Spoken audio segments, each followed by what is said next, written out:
Here. Mayor Moore. Here. Please stand for silent prayer, a moment of reflection.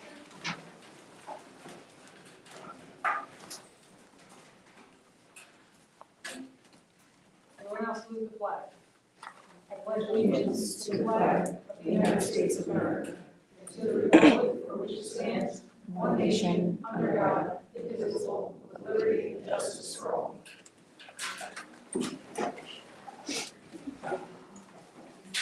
As complied with the Public Meetings Act, Chapter 231, PL 1975, adequate notice of this meeting has been provided in the following manner. And notice was forwarded to the Asbury Park Press, the Coaster, the Star Ledger on January 3rd, 2023, and posted on the bulletin board the same date. All notices are on file with the city clerk. We're now on special list applications.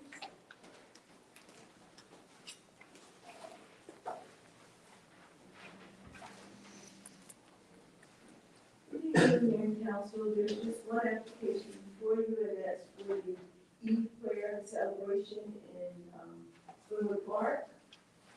The wedding application will not be considered. That's the rule. Any questions? Thank you. Yeah.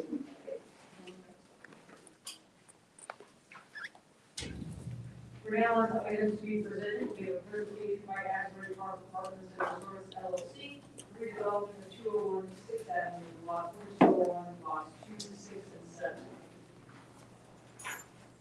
Good evening. Good evening, Mayor and ladies and gentlemen of the council. My name is Kevin Kennedy. I'm an attorney in Red Bank, and I'm here tonight on behalf of Asbury Park Luxury Apartment and Resort LLC. We are honored and excited to be here. I thank you for allowing us to be on tonight's very busy agenda. We will be very brief. My client is a proposed subsequent developer. As you're aware of the process, a fairly elaborate process in the city. I start consent to our application. We submitted application to Michelle Alonso, who has been very, very helpful. We had a presentation, rather extensive presentation before the TRC. The TRC conditionally approved our application. The next step is for this very brief and formal presentation to you with the end result. Our hopeful end result is that you will all give us a positive thumbs up, which will allow the process to begin to have an ordinance adopting, authorizing us to be a subsequent developer and authorizing the execution of a subsequent developer agreement. Mr. Mayor, my challenge is, I don't want to offend you by giving too much information. I don't want to offend you by giving too little, but we are going to be very, very It's going to be bad either way. and very, very brief. Just in for the record, by the numbers, or real quick, brief information. We only have 3 people to speak, and all very brief. The properties are 201 6th Avenue, 1509 Kingsley Street, and 1511 Kingsley Street. What we're looking to do is residential condominiums, all for sale, 98 units, 152 parking spaces, totally compliant with regard to the parking spaces.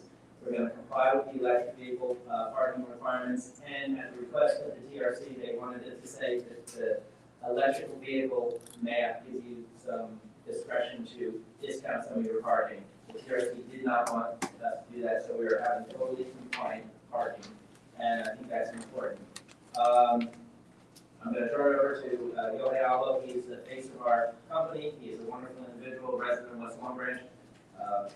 Significant experience in the building and developing world. I think we've developed over 2,000 units, over 2 million square feet of construction, including residential, hotels, and mixed-use buildings.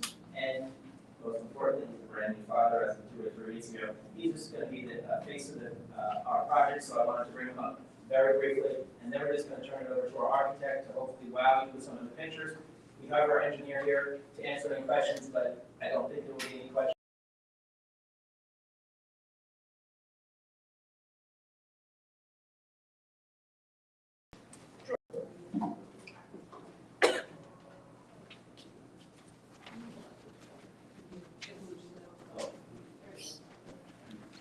Mayor, President, how are you? My name is Yohei Albo. I moved to West Long Branch about 10 years ago. I came here about 9 years ago to the Berkeley a year after I got married to a broker. Came here with a little honeymoon with my wife and fell in love with the Jersey Shore. And we knew we wanted to move here at some point when we were raising our kids.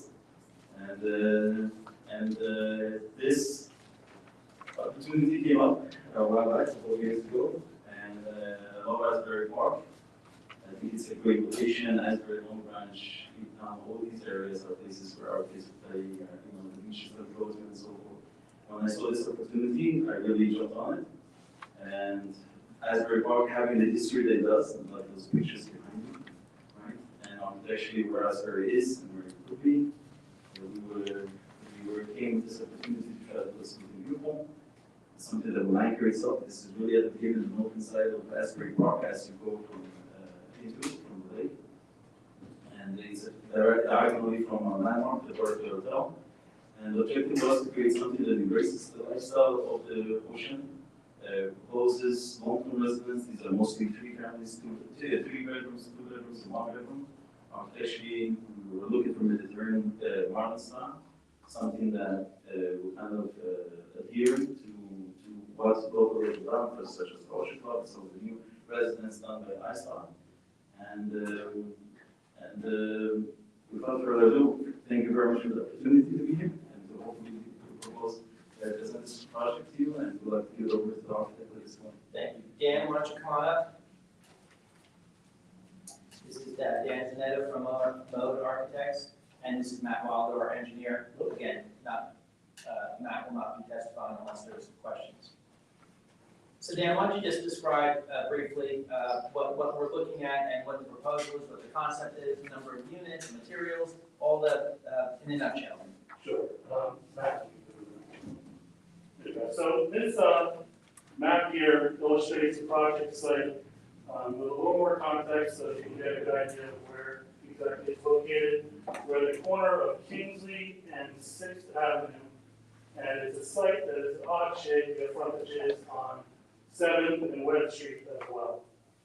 It's the site of the former Oceanic Hotel and a small adjacent property on Kingsley Street. It's located within the Waterfront Redevelopment District. This is a view, again, of the site from above. You can see the North Beach condominium to the right, Kingsley Street running north and south right there. Proposed condominium building, Kevin gave you some of the stats already. 98 dwelling units proposed. Massing complies with the redevelopment requirements, so it's 8 stories proposed above ground, 1 story below.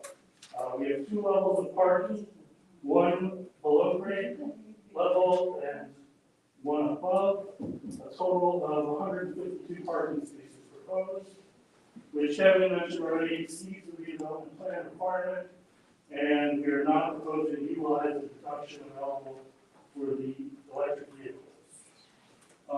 To achieve the parking, we're utilizing stackers, which allow each vehicle to be accessed independently, so you don't have to move a car out to get a car up. Every time we'll have access to the vehicle automatically. Some of the amenities within the building include an indoor pool. That's the delivery parking. There's some of the amenity spaces, green roof areas, a fitness center, community space, indoor pool. There's lounge areas, the community room. Also, in the parking level, there's bicycle storage and tenant storage. So each of the tenants has a space where they can store their beach umbrellas, surfboards, things like that. On the upper floor, we have 10 units with mezzanine penthouses and private roof terraces.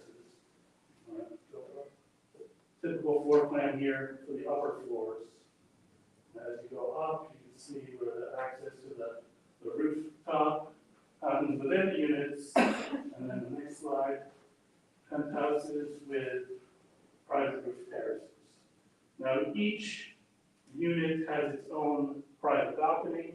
If we go to the next, now we see the exterior of the building here. So, really going for a coastal contemporary feel, referencing some of the streamlined modern architecture, which is specifically called out in the redevelopment plan as an accepted style. We're doing things to accentuate the base of the building with a contrast in color. It's a taller base and set 7 stories above, rounded corners. We have a dramatic sloped cornice on the building with a planter above. Okay, if you want to just flip through some of the images here. Another view, this is along, looking at the 6th Avenue elevation. Well, up here of the entry at the corner of Kingsley and 6th, the main entrance. A view of the private balconies that have views to the ocean. Again, along Kingsley, this is where the building steps down, and this is how we dealt with the massing to conform with the redevelopment plan requirements. And this is the view of one of the townhouse scaled units along 7th Avenue. And again, it's another view of Lakeside. And if anyone has any questions? So, Mr. Mayor, that is the gist of our presentation. Obviously, we're here for any questions that you want or any comments. Start off with an easy question. What are the dimensions of the tenant storage spaces? We don't have those specifically planned out just yet, but if Matt goes to the low grade, the next one down. So down one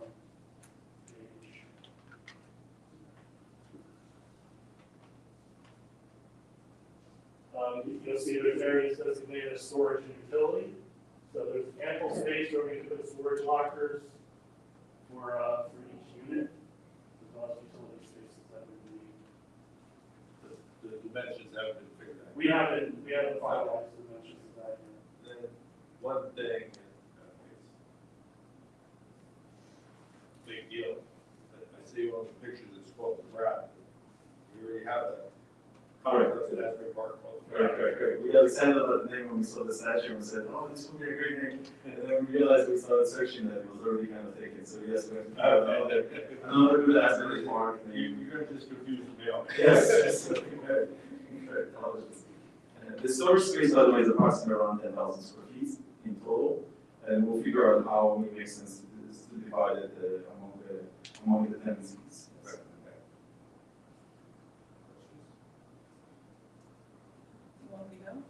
Yeah, so can you give me a ballpark on like floor to ceiling feet? Floor to ceiling, I think we have a floor to floor height of 12 foot, and then we have a structure of about a foot. So plus or minus the structure, it's going to be a superstructure, like each ring or anything and such. So it is superstructure, so both floors were close to 4 feet, and then there will be obviously 8 inches designated for slab, plus accommodating for 4 below, plus some drop down ceilings. So you're looking at 10.5 feet to 11 feet interior space dimensions. Okay, so about 12 feet. Right. So most of the buildings, floor to ceiling in Asbury, are about 9 feet. At least the buildings that I had our planner send to me. So when you're doing these 12 feet, right, from floor to ceiling, you're getting a lot more height because the stories are a lot bigger. So I voted no on the last project by the Wonder Bar because it feels like a little bit of gaming the system on height. So when you do these 12 feet, and I'm not saying you're not complying with the waterfront redevelopment plan, I know that you are because we don't define it. I don't love that. I don't love that you go to 12 feet when the average floor to ceiling is about 9 because you get 24 feet. You understand what I'm saying? You don't have to agree with me, but you understand what I'm saying. 100%. Okay. And just for my edification, there's no affordable, right? No affordable units. We're paying towards the. And these are rental units? No, it's all condos.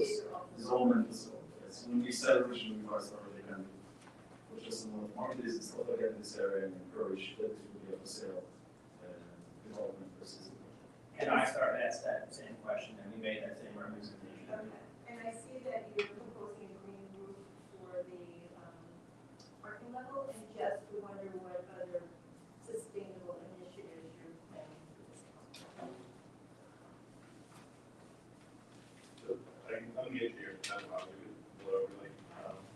The green roof is actually part of getting our solar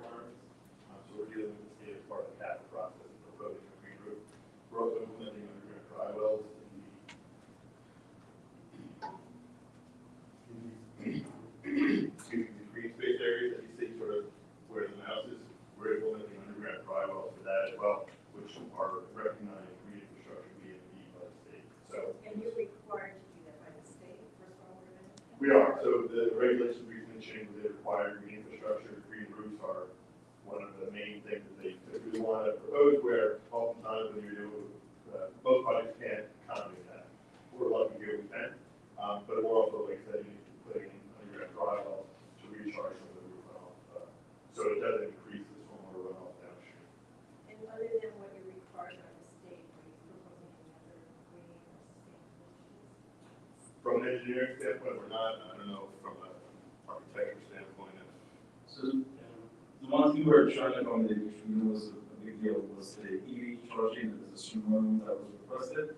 And one of the things that we realized is, especially where things, the winds are changing, we are actually going to be proposing that the possibility to tap into a charging station for every car eventually. That was one of the things that we saw that it was an issue, a sensitive issue for them in terms of where things are going. In terms of, yes, there's a minimum requirement, but we know where eventually cars will be and stuff like that. And what happens if there's a tenant tomorrow that wants something as such. So one of the things we right away knew that we were going to propose is to run actually runs across all of the parking spaces. So that at any point then that's, look, I'm really looking to, for electric versus a gas car, you know, can I get a tap to be able to tap in and do something as such. utilities, gas, electric meters, everything, inside the building, outside the building. Inside the building on the ground floor, if you see on this level, this is a half level up, but only did for some stone issues, and it's in the center of the building. Okay. And I like that, because at the planning board level, we have some people coming, oh, we want to put the utilities inside, but the gas coming along that, so I'm like, you're the second applicant saying everything's going inside, so I think people have been kind of fitting to the planning board. I think the planning board's going to be very due diligence.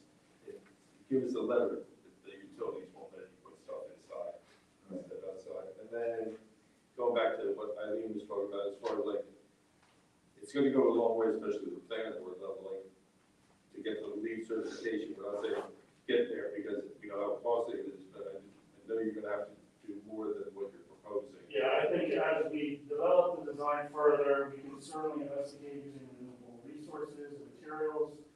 There's things we can do with concrete structure by using fly ash in the concrete instead of Portland cement. We can certainly investigate all of those green opportunities as we develop the design. And anything energy efficient to reduce the carbon footprint as far as like, you know, the low volume flush toilets, everything like that. So anything that you can do there will definitely help your application. Sure. The stackers that you're using, are they going to be operated by your residents, or is there going to be an attendant? They're operated by the residents, so it's a fully automated system where you come to the section that you park your car, and you swipe your card, and then the system will move and shift the cars as it needs to pull your car out, and then you simply get in and drive away. So, yeah, there's both systems on the upper and lower parking levels. And when we get to the planning board, we expect to have demonstrations on and videos on how it will work. Thank you. Yeah, this was a sensitive issue during the TRC meeting where there was some pendant parking spaces and stuff like that. We said, okay, let's try to figure out how to eliminate it. We reached out to a number of companies that specialize in this, especially, and we found 3 companies that already have 50 years of this. We want specifically something with a record of doing it, and we were able to, you know, it's costing us, but like, okay, but this is a better, nobody's dependent on somebody else. You don't have to do it in parking. And the objective also, we're trying to, our aim is, we realize with some of the costs of the condos, their monthly fees, and the idea is to reduce that, because with construction costs and the cost of selling and stuff like that, you know, to have also a second mortgage that's called a monthly fee from the building is something that's very burdensome on tenancies, you know, especially when they're looking to buy something that's not a cheaper product. And so we're trying to figure out, okay, what's the best way to make this building in a way which encourages, that doesn't have to have high maintenance, doesn't have to end up in such a situation where it becomes a burden on the tenants in the future. I'd like to ask you a question. What is the cost of condo units? So so it depends. The condo units go from 700 square feet to almost 2,000 square feet. Right now, it is a little bit of a volatile market, especially post-COVID, you know, figuring out what was per square feet. But we did an assessment which we submitted in the TRC review, and it's approximately $780 a square foot, which we have the story there depends on the units, some are oceanfront, some are back units. So obviously they cost a little different for the units themselves. So it's from, you know, I don't know the prices. Somewhere from 700,000 probably to somewhere from 1.5 is where the cost of these units are. So 700,000 to 1.5. I'm not remembering right now of the numbers, because I know there was a whole scale on how to number it and assess these units, but we did submit a report to TRC figuring the pricing of all these units. How many bedrooms? So it's actually the majority is 3 bedrooms. So we're really trying to encourage long-term, families and comforts. So it's mostly 3 bedrooms. Second to that is second 2 bedrooms, and the smallest amount is actually it's only 6 is 1 bedrooms. And there's no studios. So the I whole think the exact number, 6 1-bedroom, 39 2-bedrooms, and 53 3-bedrooms. right. Roughly, all subject to. Thank you. And how far is setback are you from the curb line? How far is the building setback from the curb? So, I mean, in this particular case, there is no front yard requirement or setback requirement. It is along the street, the same way as the building across the street from us, which was also part of the development plan. So right now, it isn't part of the scape. What we did was, because of the balconies, we created that, because there's wrapping balconies, all the tendencies. So the way it works is there's a balcony face, and then you step in, and then that's where the building is. Go back to the rendering. So essentially, technically all apartments' windows are 5 feet in, and then you have the balconies that are in front. The idea was to go straight there and Matt, you have some information? I can give you the exact numbers. So from Paisley Street, you're about 12 feet from the curb. Along 6th Ave, you're about 25 feet from the curb. On Webb Street, you're about 10 feet. And on 7th Ave, you're about 20 feet.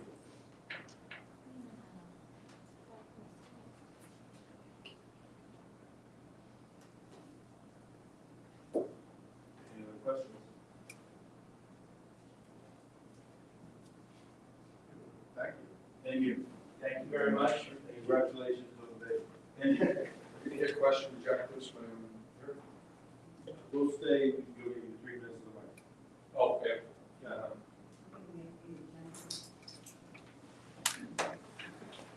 You will have to stay.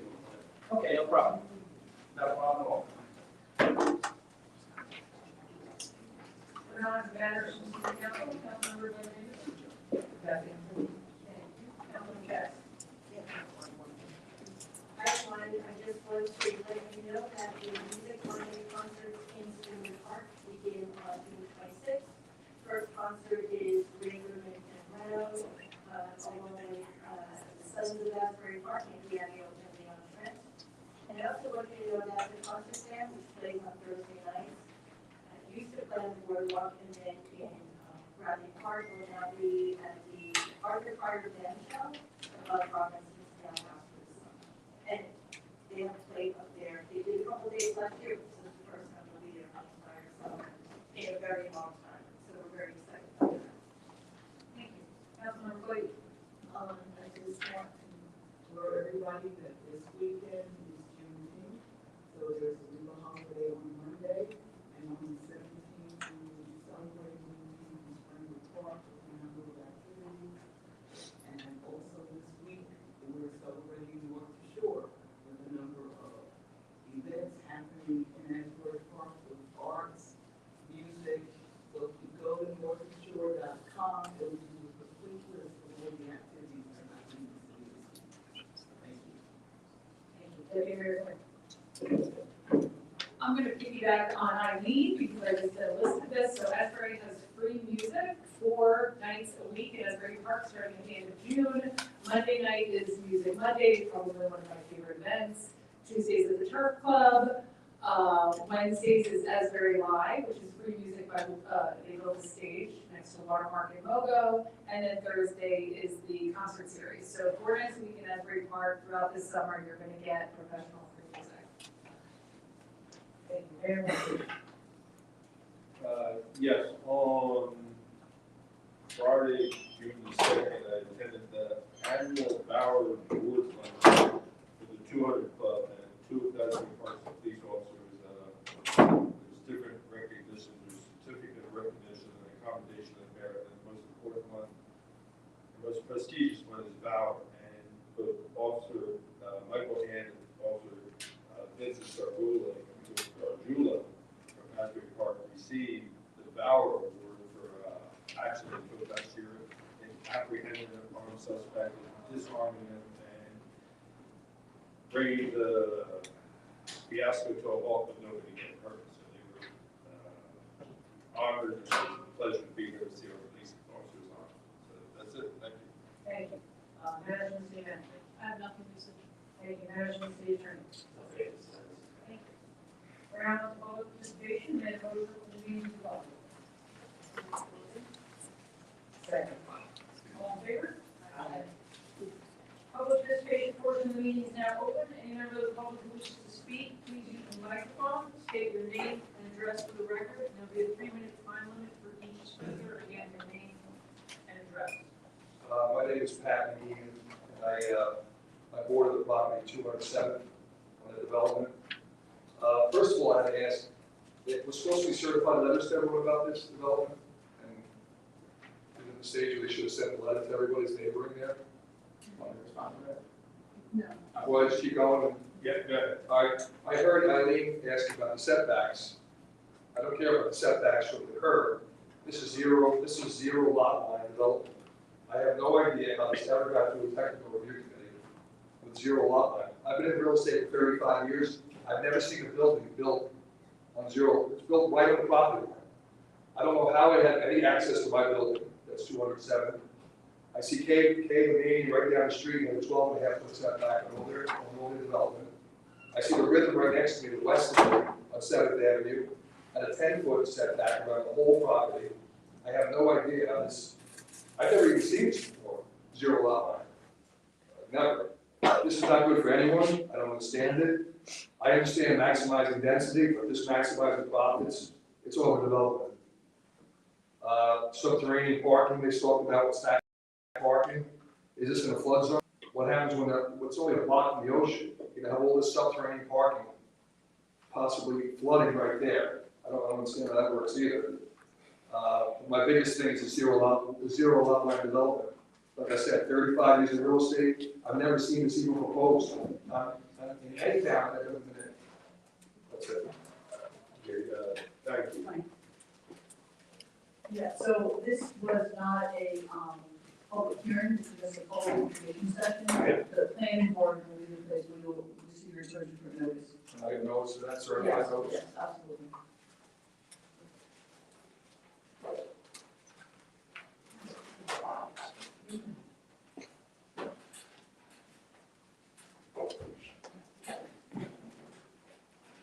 Hi, I'm Paula Gilda, I'm the founder of Fifth Avenue, representing Asbury Park Complete Streets Coalition and over 80 residents and numerous groups in Asbury Park opposing New Jersey Department of Transportation railway crossing closures, in particular the proposed closure at the 6th Avenue crossing.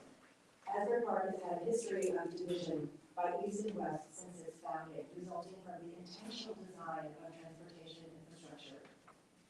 Train tracks have represented a delineation of economic, social, and racial lines leading to disparities in resources and opportunities between two sides of the city. NJDOT is perpetuating this inequity. In fact, it goes against the basic tenets of the U.S. Department of Transportation, focus on equity in transportation through the last 3 U.S. administrations. The U.S. DOT aim is to, quote, connect neighborhoods back together by removing, retrofitting, or mitigating transportation barriers such as highways and railroad tracks. An example is the funding for the recent New Jersey Transit pedestrian tunnel in Long Branch, which you may have heard about. Asbury Park Complete Streets Coalition focuses on the equitable mobility and access through the city. Improving connectivity will enhance the overall quality of life for all residents, regardless of which side of the tracks they live on. railroad crossings. Rather, it's clearly a cost savings to NJDOT to avoid upgrading and maintaining those crossings.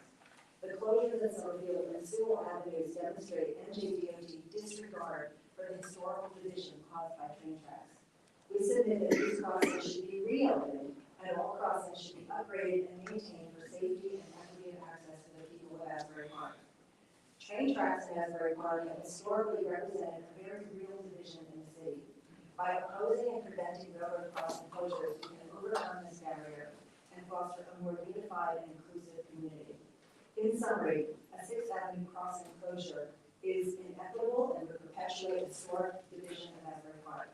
Would prevent residents, students, and families from accessing services across the city, the high school fields, and the Culinary Arts Center, part of the Mon County Vocational School District.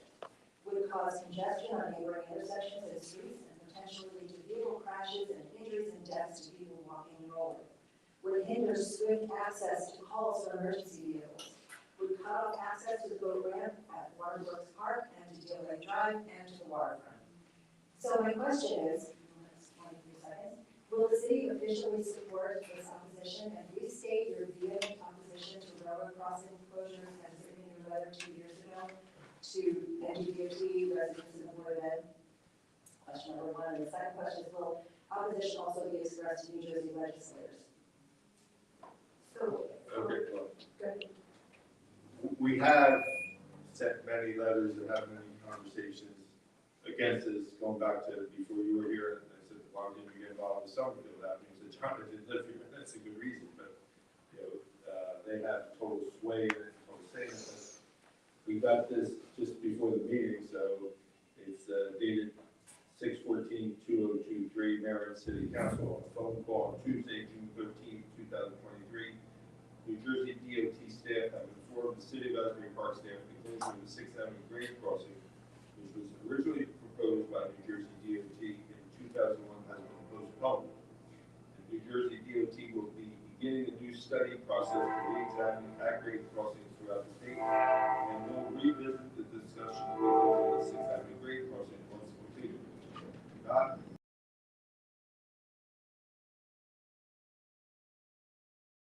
crossings will be closed over the next few years while the study takes place. However, there is no guarantee 6th Avenue will not be closed in the future. New Jersey DOT will keep the city informed of the study's findings and provide the city details of evaluation taking place. And it sounds like James Fernandez, Director of Transportation, back to discussion. So right now, 6th Avenue is back off the table, but it's always good to keep the pressure on. So we appreciate your support, group support, and the city's support that we do oppose this. Thank you. And I have seen the letter that you wrote 2 years ago, and it's great. And I would really love to have your commitment to resend that letter, or you might edit the letter. I reached out to the governor to we are actually working on that right now. Community legislators are on this, so we don't want to just be pushed away when we're not doing it now. We might do it later.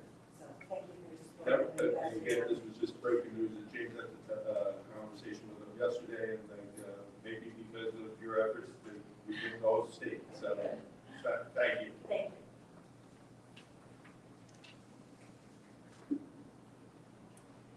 Hi, Rita Morano, 8th Avenue. I agree with Polly too. I don't know if there's a petition going around, but we can sign it. Anyway, I'm back with my hedges. John, you were supposed to get a report from the city manager about the hedges on public property. So is there any solution? I don't understand. This is not a big problem. Everybody is on public property, like that man just said. He said, how many feet from the curb to the building? I thought it was 25 feet, but I'm not sure now. Maybe it's 12 feet. But whatever it is, those hedges are on public property. So what are you going to do about it? It's in the ordinance. I mean, and what do we have to do? I'm going back to 2018. I know the wheels of justice move slowly, but how slow? I mean, like, it's not right. You've got pebbles on grass, you got rock stones on grass, you got all kinds of things. And fences, and the hedges are considered a fence. If you read the ordinance, I'm sure our city attorney read the ordinance. I don't understand why the city manager has nothing to say about this. This is a serious problem. You're giving away property. And there's none to give away between the easements and interfaith neighbors taking property for $1. It's not fair. So what are we gonna do? I want an answer. So I did speak with our Director of Planning and Development and our zoning officer and our environmental shade tree committee, and they find that there's no violation of the hedges. It's in the ordinance. It's in the fence ordinance. How can that be? Rita, I will revisit this with Mr. Kaminsky, and I will speak to Fred about it. But as you've mentioned, this has been going on for many, many years, since 2018, and I think the answer's been given to you many times, but I'll certainly discuss it with the attorney, if you feel there's a violation of the ordinance. But that's the direction that I've been given from our professionals. I know, but he's a volunteer. Okay. He has nothing to say about the law. The I law is will the talk law. to Fred, I'll talk to Fred about it. Thanks. I've talked to Fred about it. Okay. Fred? Not now, but not now, not, your time's up. I know, but Fred has something to say. Fred and I will speak offline, and I'll reach out to you.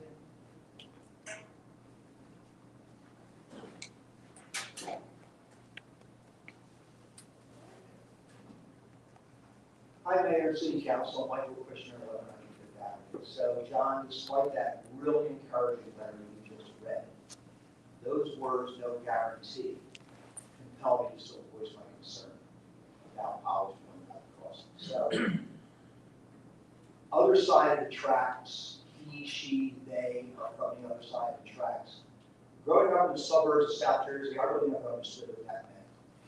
Early 20s, I moved to Houston, Texas, to get involved in a wholesale business for a family friend. Turns out we're street peddlers.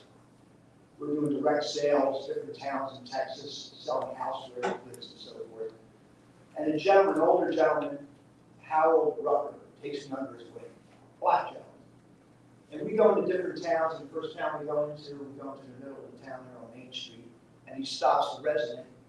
And Harold being an experienced salesperson, a person of color, he really likes to work in underprivileged neighborhoods. And he asks somebody, where's the black neighborhood? And the guy, the resident was like, I don't know what you mean by that. And he thinks about the word, and he says, white neighborhood, railroad tracks, black neighborhood. And sure enough, in the 2 years I was down there, every town that we went into was bifurcated by railroad tracks with a distinct economic delineation between one side of those tracks and the other side of the tracks. And all of a sudden, at that moment, I not only knew what it meant when they say so much on the other side of the tracks, but I knew the origin of that statement. These railroad tracks are never going to go anywhere. I know that. And certainly the demographic of Asbury Park has changed. Diverse. I live next to the tracks. But optics matter. The history of Asbury Park matters. And to me, the message it sends, despite the inconvenience and the traffic, all legitimate concerns, that's what really matters, especially the history of the city. So my ask is not only to do what a colleague's asking about, to continue to voice your view in opposition to this, but I say, what the hell, go for it. Let's reopen Summerfield and Sewell. They look like hell. And let's really do let's really do a PR campaign. Let's go to the papers. Let's go to Phil Murphy's office. Loves this town. Not a lot of mankind love him back, but this town does. If you rattle enough cages, I think we could really make some take those words, no guarantee, out of there. I thank you.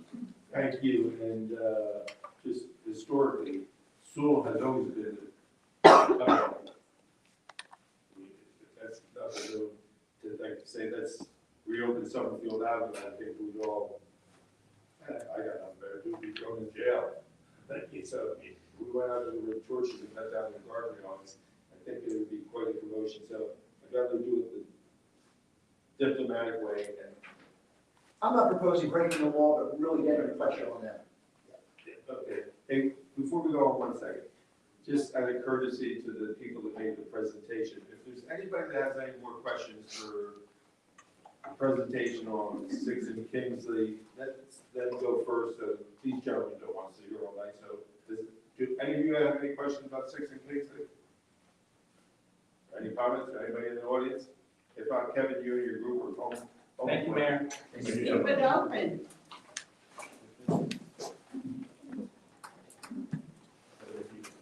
Thank you.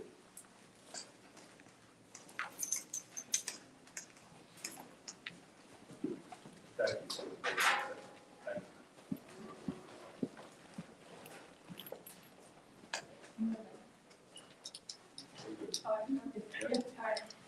I'm Brianna Long, I live on 876 Avenue, and I'm very willing to hear what you just read, but it does seem to me that the other two, 5th and 1st, weren't really mentioned, and I really want to bring up 6th Avenue because I live 2 houses in from the track, and it seems to me that that particular one, if one of them is going to go, it's going to be that one. It's the first one in from town, coming from the north.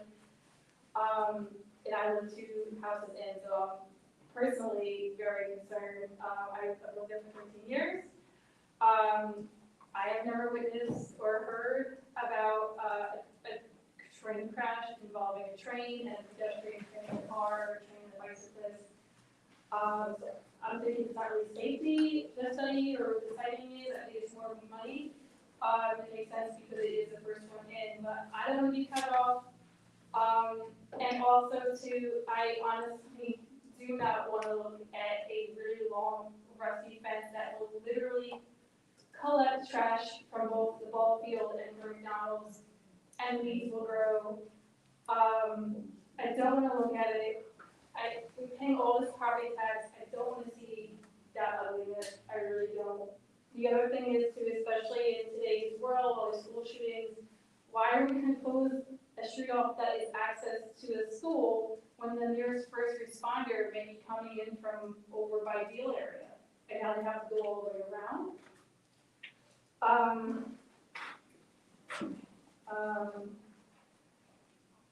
Sorry. Yeah, I just really, No, thank you very much, and I agree with you. Maybe a little bit about safety, but the bottom line is about money, because if say there's like 100,000 railroad crossings in New Jersey, if they can shut down 5,000, then maybe they just cut down like what, how much percent of their insurance liability. So, just out of curiosity, did you get the letter we sent to every resident within 200 feet? I did. Okay, good. Okay, I'm glad, just because we did send it to everybody, and thank you, and we agree with you. We're gonna do what we can to stop it, but sometimes DOTs is tough to work with, but I think it got a little bit easier this afternoon when I read an email, so we'll see what happens. And I hope that it continues to stay in the position that We'll keep everybody apprised of an positive, so everybody will be safe. Thank you for coming tonight. My name is Mimi Jen. I also live on 807 Avenue. Can you repeat your name? I'm sorry. Mimi Jen. Thank you. I live on 807 Avenue.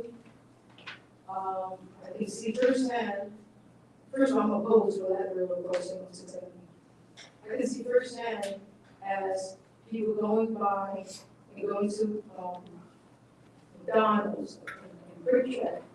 They don't have cars, I know, because I know who they are. I mean, I lived there for about 15 plus years, so you say hi to them. And imagine the carry bags, shopping bags, or food bags, going from a few blocks back to, all the apartments. To you, a few blocks could be, oh, that's lovely, but imagine you're older and you can't walk that well. And maybe the heat, or in the wintertime when it's really cold. I really can't imagine that because I have a car. I don't need to walk. But when I do see them struggle, I'm like, wow, that's, it's a shame. And now, if there was a crossing, I hope that there won't be, it tells everybody in town, and even them, that, hey, you know what, we don't really respect you, we don't want you. And any way you can go about your business, you deal with it. And I don't think that's what Asbury Park, the town of Asbury Park is all about. So I'm glad to hear that letter was being read, and again, I'm opposed to it, and I'm hoping that it will stay open. Thank you. Thank you very much, and we appreciate you coming back and forth your opinion. Hi, Sylvia, Asbury Park Chamber of Commerce. First, thank you all for talking about the North Shore and all of the pretty professional music that we have for musicians here. We're very excited for that program. This might be a pilot year for North Shore. We're hopeful that this is going to end up being an annual event that attracts more people to see all the wonderful things in Asbury and to groups from that. When they come here, it would be really good if they would still be able to cross the tracks at all three of those locations. I was away from your last meeting, but I watched it, and it's astonishing. I know that just from personal experience, I broke an operation when New Jersey Transit closed the tracks on Chelsea and over Mars Avenue. All but killed those small businesses there, where Tony's Pizza was and Silver Dollar. So I opened up the study and looked at, I did a quick analytics of it, and I know I'm not telling you guys anything that you don't already know, but from the Chamber of Commerce perspective, those businesses that are there near Fifth Avenue, those they weren't there when this study began. The whole neighborhood, as far as commerce goes, has changed there. And when I started looking at exactly who they were closing and where, it seems extremely disproportionate. It looks like from the top 20 in the state, 60% of them are in Monmouth County, and out of the Monmouth County, 25% of them are in Asbury Park. It's the disproportionate data points is the density per square mile. If I'm comparing ourselves with Marshall County and then the other locations in this county that are also slated for closures, possible closures, it's the comparison shows poverty level and household income and population per square mile is, what I'm going to do is I'm going to send you all of the data points, but it really is astonishing. So I called the DOT commissioner. I'm hoping to have a phone call with her on behalf of the chamber. Once, if I do end up getting an audience to speak with her, I will take all of the notes down and follow it up with copying it on it. But some of these things, like the average income household is $54,000. These other ones, $120,000 in spring waste. We're seeing one. And the safety issues, there's one crash that they reported. I don't know how closing those three things is appropriate. I appreciate it. Thank you. I will, I'm going to copy on it. Thank you. There's nobody from DOT in the audience, right? But, we've been debating this for years with DOT, first with Summerfield and now Sixth. And the thing that really cracks me up, and people want to take a ride by, go look at Summerfield Avenue, how they close it down, and go to Elmhurst and look and see how they close it down. You talk about a tale of two cities. I mean, ugly ass railing and beautiful wood. So it's just like, the state, like, you know, come on, you guys are reporting some love, so, yes, sir. Ryan Lewis, 1603 Fourth Avenue. I'm here on behalf of Super Pedestrian, the company that operates Link Scooters. I oversee the local staff and manage our operations center. I'm here today in support of a proposal for a curfew extension from 1 hour from 10 to 11 p.m., which will help bolster our local transportation network and help more people get home at night. First, I want to offer some brief comments on our work in Asbury Park to date. Super Pedestrian has operated here since May of 2021. Our program has been very successful and we've served over 210,000 rides in the past few years. We have a top-notch mechanic keeping our scooters in great condition, and my field staff proactively ensure that our scooters are kept real neat and tidy on the streets. Our company works hard to be great community members. Tomorrow we have a safe riding workshop with Easy Ride, where we'll be getting people on scooters and teaching them the rules of the road and how to ride. We hope to hold more events throughout the city through the year, with Easy Ride focus on sensitive areas around Ocean Avenue, Brookman Avenue, and connecting with lower income residents.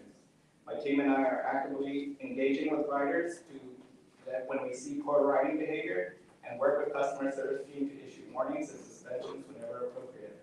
We have great pride in our work and are committed to being good stewards of the public right of way. I'd like to offer some comments on our proposal to extend our operating curfew. As you know, in both 2021 and 2022, Asbury Park allowed Super Pedestrian to extend service to midnight during the See Here Now Music Festival. In these extended windows across 6 days, we served over 8,000 trips with no reported safety issues. In 2022, the city approved the extension of standard curfew from 9 p.m. to 10 p.m. We have not experienced any significant increases in incidents related to this extension either. Currently, our 10 p.m. curfew reduces the ability of residents and visitors to rely on alternative transportation. For example, our service typically ends before concerts, venues like the Stone Pony House of Independence are finished. This encourages patrons to drive, take rideshare, putting more pressure on limited downtown parking and waterfront parking, and adding to congestion with idling vehicles. As we've seen during See Here Now, our scooters allow travelers to eliminate the use of car or make the use of parking further away from the city center or waterfront and finish their last mile with alternative transportation. Finally, we want to share that our engineering team is working right now to make sure that all rides will come to a complete hard stop shortly after curfew. I can provide you more information on this as needed.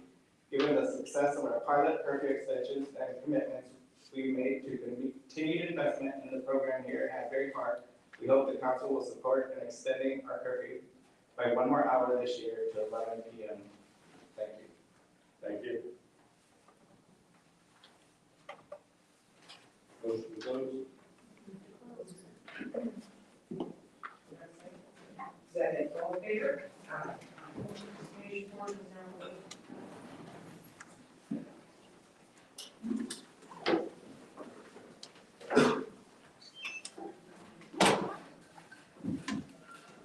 We're now on to the minutes. I have the municipal council executive meeting minutes and regular meeting minutes of May 24th. Second. Councilmember Redden. Yes. Councilmember Chapman. Yes. Councilmember Clayton. Yes. Deputy Mayor Quinn. Councilmember Rivera. Mayor Moore. Yes. We are now on the consent agenda resolutions. All matters listed on the consent agenda are presented collectively to the city council and will be considered for approval with one vote. These matters are considered to be routine in nature, and there will be no individual discussion of these items. Discussion is desired by one or more council members as to any particular item. Consent items shall be removed from the consent agenda and considered separately. On consent agenda tonight, we have resolutions 2023-260 through 2023-295. Move it. Councilmember Redden. Yes. Councilmember Chapman. Yes. Councilmember Clayton. Yes. Deputy Mayor Quinn. Councilmember Rivera. Mayor Moore. Yes. We are now on to individual resolutions. Resolution 2023-296, resolution approving payment bills. Second. Councilmember Redden. Yes. Councilmember Chapman. Yes. Councilmember Clayton. Yes. Deputy Mayor Quinn. Mayor Moore. Aye. Resolution 2023-297, resolution authorizing the purchase of an evidential breath test system for the police department. Move it. Second. Councilmember Leslie? Yes. Councilmember Chapman? Yes. Councilmember Clayton? Deputy Mayor Quinn, Mayor Moore? Yes. Resolution 2023-298, resolution authorizing the purchase of parts and materials needed for repairs to the Asbury Street. Move it. Councilmember Leslie? Yes. Councilmember Chapman? Yes. Councilmember Clayton? Yes. Deputy Mayor Quinn has left the room. Mayor Moore? Yes. Resolution 2023-299, resolution authorizing the purchase of replacement valves needed at wastewater treatment. Move it. Councilmember Leslie? Yes. Councilmember Chapman? Yes. Councilmember Clayton? Yes. Deputy Mayor Quinn, we are voting on a resolution authorizing the purchase of replacement valves needed at wastewater treatment. Yes. Mayor Moore? Yes. Resolution 2023-300, resolution authorizing the purchase and installation of ADA approved rail and transportation. Move it. Second. Councilmember Leslie? Yes. Councilmember Chapman? Yes. Councilmember Clayton? Yes. Deputy Mayor Quinn? Yes. Mayor Moore? Yes. Resolution 2023-301, resolution authorizing the purchase of a dumpster, no wastewater treatment. Second. Councilmember Leslie? Yes. Councilmember Chapman? Yes. Councilmember Clayton? Yes. Deputy Mayor Quinn? Yes. Mayor Moore? Yes. Resolution 2023-302, resolution authorizing the purchase and installation of thickened and return pipeline sewer. Move it. Second. Councilmember Leslie? Yes. Councilmember Chapman? Yes. Councilmember Clayton? Yes. Deputy Mayor Quinn? Yes. Mayor Moore? Yes. Resolution 2023-303, resolution authorizing repairs of influent pump number 2 of the sewer. Move it. Second. Councilmember Leslie? Yes. Councilmember Chapman? Yes. Councilmember Clayton? Yes. Deputy Mayor Quinn? Yes. Mayor Moore? Yes. Resolution 2023-304, resolution approving change order number 1 for 2023 paving and sidewalk. Second. Councilmember Leslie? Yes. Councilmember Chapman? Yes. Councilmember Clayton? Yes. Deputy Mayor Quinn? Yes. Mayor Moore? Yes. Resolution 2023-305, resolution approving change order number 1 for Memorial Drive sanitary sewer. Move it. Second. Councilmember Leslie? Yes. Councilmember Chapman? Yes. Councilmember Clayton? Deputy Mayor Quinn? Yes. Mayor Moore? Yes, just so everybody knows, those three change orders were for a total of $0. Resolution 2023-306, resolution approving change order 2 and 3 for the Memorial Drive improvement project. Move it. Second. Councilmember Leslie? Yes. Councilmember Chapman? Yes. Councilmember Clayton? Yes. Deputy Mayor Quinn? Yes. Mayor Moore? Yes. Resolution 2023-307, resolution approving change order number 3 for Asbury and Ridge Avenue traffic signal improvements. Move it. Second. Councilmember Leslie? Yes. Councilmember Chapman? Yes. Councilmember Clayton? Yes. Deputy Mayor Quinn? Yes. Mayor Moore? Yes. Resolution 2023-308, resolution authorizing hardware and software support renewals for citywide network infrastructure. Move it. Second. Councilmember Leslie? Yes. Councilmember Chapman? Yes. Councilmember Clayton? Yes. Deputy Mayor Quinn? Yes. Mayor Moore? Yes. Resolution 2023-309, resolution authorizing the professional service contract for Rogers Electrical for police training. Move it. Second. Councilmember Leslie? Yes. Councilmember Chapman? Yes. Councilmember Clayton? No. Deputy Mayor Quinn? No. Mayor Moore? No. Resolution 2023-310, resolution awarding the contract for professional services, for professional services analysis of impediments to fair housing choice. Move it. Second. Councilmember Leslie? Yes. Councilmember Chapman? Yes. Councilmember Clayton? Yes. Deputy Mayor Quinn? Yes. Mayor Moore? Yes. Resolution 2023-311, resolution authorizing the award of the contract for the rideshare program concession. Move it. Second. Councilmember Leslie? Yes. Councilmember Chapman? Yes. Councilmember Clayton? Yes. Deputy Mayor Quinn? Yes. Mayor Moore? Yes. We'll do it as a press release, right? Oh, absolutely. Okay, thank you. James is throwing everything out. Good. Fantastic. Excellent. This is what we just voted on is very good for Asbury. Resolution 2023-312, resolution awarding bid for oxygen generating system for the fire department. Move it. Second. Councilmember Leslie? Yes. Councilmember Chapman? Yes. Councilmember Clayton? Yes. Deputy Mayor Quinn? Yes. Mayor Moore? Yes. Resolution 2023-313, resolution awarding bid for Kennedy Park improvements. Move it. Second. Councilmember Leslie?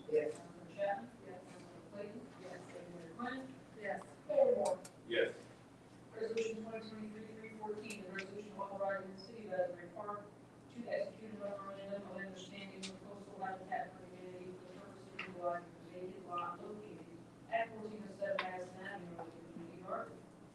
Move it. Councilmember Bez Anderson. Yes. Councilmember Chapman. Yes. Councilmember Clayton. Yes. Deputy Mayor Quinn. Yes. Mayor Moore. Yes. Resolution 2023-315, resolution authorizing and or ratifying the execution of a hold harmless and indemnification agreement with the County of Ocean Board of Fire Commissioners, Fire District 2 relating to the temporary use of an ambulance owned by the city of Asbury Park. Move it. Second. Councilmember Bez Anderson. Yes. Councilmember Chapman. Yes. Councilmember Clayton. Yes. Deputy Mayor Quinn. Yes. Mayor Moore. Yes. Resolution 2023-316, resolution extending the time period for the CCRB exploratory committee to complete work. Move it.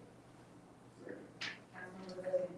Yes. Councilmember Chapman. Yes. Councilmember Clayton. Yes. Deputy Mayor Quinn. Yes. Mayor Moore. Yes. Resolution appointing members to the rent levy board. The appointee to be regular member Josh Farmer with a term to expire December 31st, 2024, and alternate number 2 member Samantha Warner with a term to expire December 31st, 2023. Move it. Second. Councilmember Bez Anderson. Yes. Councilmember Chapman. Yes. Councilmember Clayton. Yes. Deputy Mayor Quinn. Yes. Mayor Moore. Yes. We're now to ordinances for introduction. I have 2023-24 bond ordinance, amending and supplementing bond ordinance number 2021-36, which provides for various 2021 capital improvements. Heretofore finally adopted by the City Council of the City of Asbury Park and the County of Monmouth, the State of New Jersey, on January 26, 2022, as amended and supplemented to increase the appropriation by $165,000 for the public hearing date of June 20, 2023. Second. Councilmember Bez Anderson. Yes. Councilmember Chapman. Yes. Councilmember Clayton. Yes. Deputy Mayor Quinn. Yes. Mayor Moore. Yes. We're now on the second reading, public hearing of ordinances. At ordinance 2023-15, ordinance of the City of Asbury Park amending and supplementing section 410 entitled Permits for Special Events of Chapter 4, General Licensing of the Code of the City of Asbury Park. Move it. We'll go here. Provide a review. Sure, yeah, this is just an ordinance that's amending our special events ordinance that we have in place for the city. Thank you. My motion to open the public hearing on ordinance 2023-15. All in favor? Thank you. Public hearing on ordinance 2023-15 is open. Any member of the public who wishes to make a comment on ordinance 2023-15 only, please use the microphone. State your name and address for the record. How about explaining it? This is the ordinance that manages the way the special events are approved within the city and the fees that are charged with them. And what are they? Can we, I mean, Would you So like me to then- read the ordinance for you? well, you can, Well, it's about 8 pages. What specifically do you have? a The question fees? about? what changed with the fees? What changed with the fees specifically? I mean, not a lot of increase, right? I mean, Yeah, it's just the rentals of parks, for example, like one park was $100, now it's $250 to rent the park. So these are the fees that people pay to use our facilities. And also the rates of our staff to work these for public works, their rates have increased as well. So whoever comes in to do a special event, they have to pay these fees to the city in order to use our properties. What about the tables on Cookman? Tables on Cookman, I'm not sure what you mean by that. They pay a fee. The ones Oh, outside. okay, so that's a mercantile license, that's something totally No, different. not a mercantile. The tables that are outside. The cafe licenses, yes, Yes. those, that's not under special events. They each year apply to the clerk's office, and they pay a fee based on the spaces that they're using. That's not part of this ordinance, so I can't talk about it now. So it's the change of fees, which is good. Yeah, They rip up all the grass. And what was the other one? The other consideration? it was fees that are paid to staff and fees for them to use the facilities. Why, the state gets an extra fee? No, so for example, there's an event at Springwood Park, and they need the public works to come work on that weekend to pick up the trash. The vendor pays them to come do it, so it's not coming out of the taxpayers' dollars. Okay. That's good to know. Okay. Anybody else wants to close? All in favor? Public hearing on ordinance 2023-15 is now closed. Motion to adopt ordinance 2023-15. Move to adopt. Second.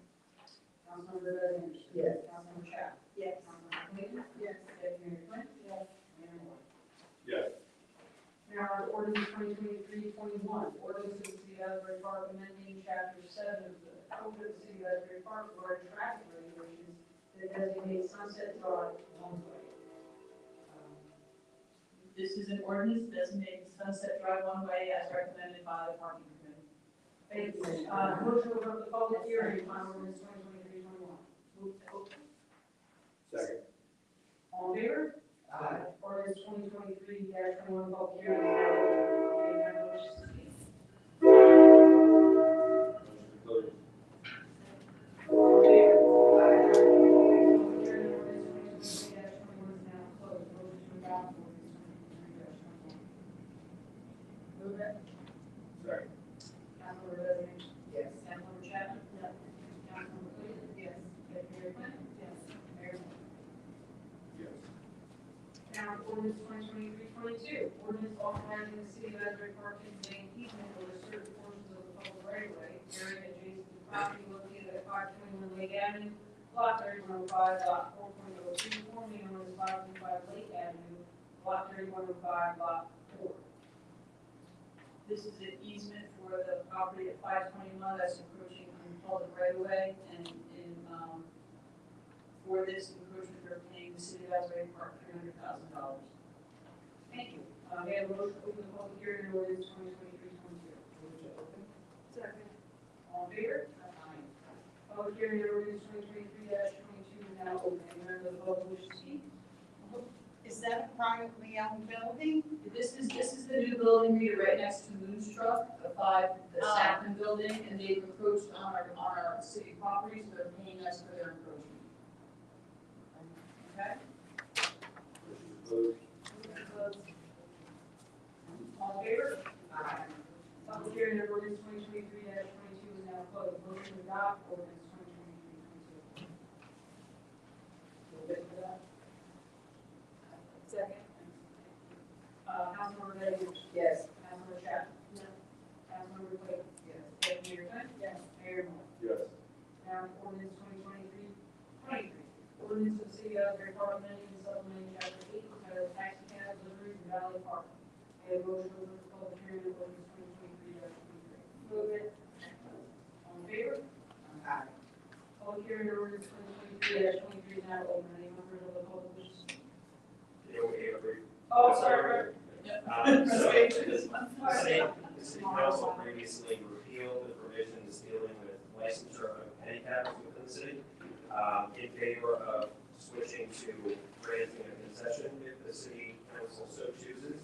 And this ordinance will allow the council at its sole discretion, on an annual basis to determine whether it wishes to allow handicaps to operate within the city as a concession. Thanks, Fred. Ready to get through? Yeah. What's a penny cab? It's those little things that ride around on Ocean Ave with like the 5 or 6 people in them, Rita. Uh-huh. So we got rid of our ordinance that allows them this way. It allows for drinking. The state law, there was a revision to the state law within the last 2 years that says that towns have an ordinance for licensing of pedicabs that those who are passengers of the pedicabs, and the way the state just defines pedicabs, they can have up to 15 seats for passengers.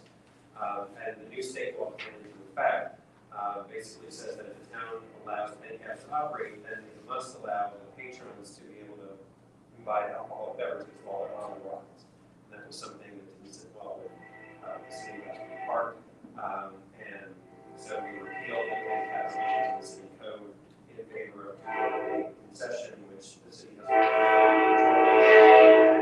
And now the city can choose if it wishes to, on an annual basis, to put that out to what they call RFP for a concession.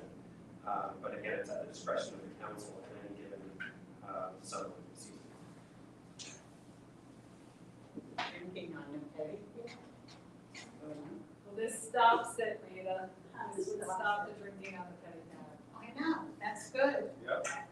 Yes. Motion to close. All in favor? Aye. Public hearing on ordinance 2023-23 is now closed. Motion to adopt ordinance 2023-23. Second. Councilmember Bez Anderson. Yes. Councilmember Chapman. Yes. Councilmember Clayton. Yes. Deputy Mayor Quinn. Yes. Mayor Moore. Yes.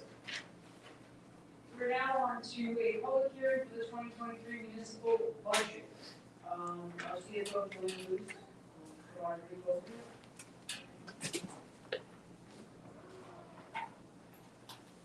Thank you.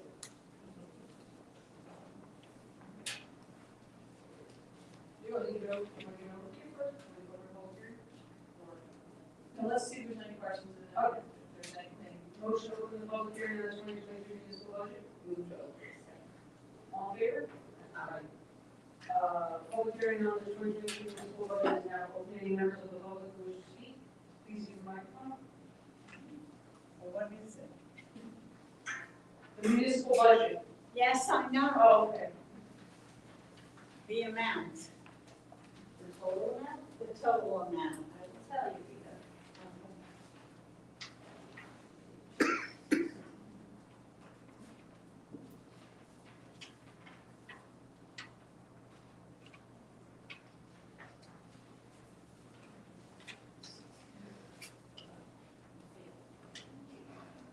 Total budget is $55,639,505.27.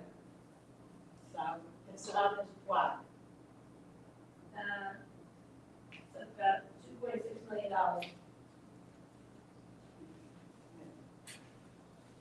And why is it up? We had a lot of increases in things we have no control over. Our pensions, our utilities, our health benefits were up over 20%.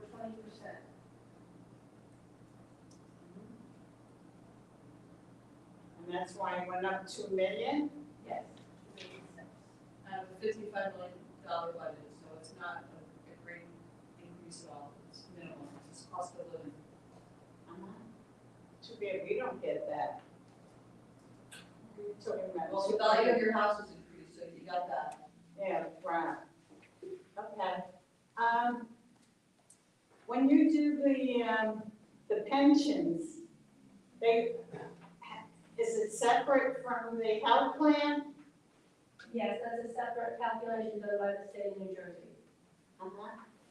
And what is that? How much percentage is that? As far as what, the dollar amount or how much it increased? Whatever, whichever way you do it.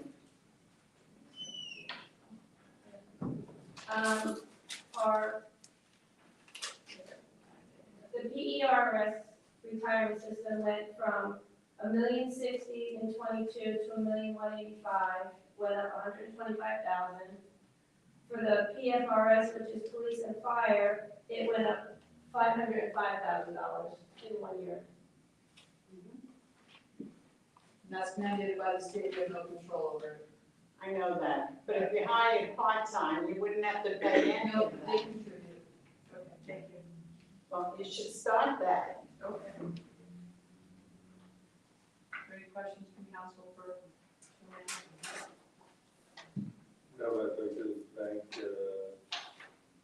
Joanne, her staff, and the city manager for going through the budget process and coming up with a budget with a very small increase and the first increase in several years. So we've been trying to hold it, again, with the state health benefit plans going up over 20% for municipalities and counties and not state workers was totally unjust, but that's what happened. Again, police and fire pension went up $500,000. So there's like 1 million up to 2 million.